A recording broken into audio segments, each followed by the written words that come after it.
Good perfect portfolio setup. इस video में मैं आपको जो तरीका बताऊंगा रॉबिनहुड का, इसमें आप लोग परफेक्ट पोर्टफोलियो का सेटअप कर सकते हैं।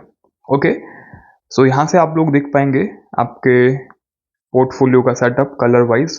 तो यहाँ पे एग्जांपल के लिए अगर हम लोग लेते हैं, let's say a person want to invest $1,000 and they want to split it across different asset classes. First they might purchase $250 in stock and 150 in Nike, but if they concerned about depending on the performance of just two companies, they might broaden their selections. The investor could also buy $330 in municipal bonds and $270 in index fund tracking the S&P 500 to round out their portfolio. In this instant, the investor would have 67% of their portfolio in stocks and $670 and 33% in bonds, $330 for a total of $1,000.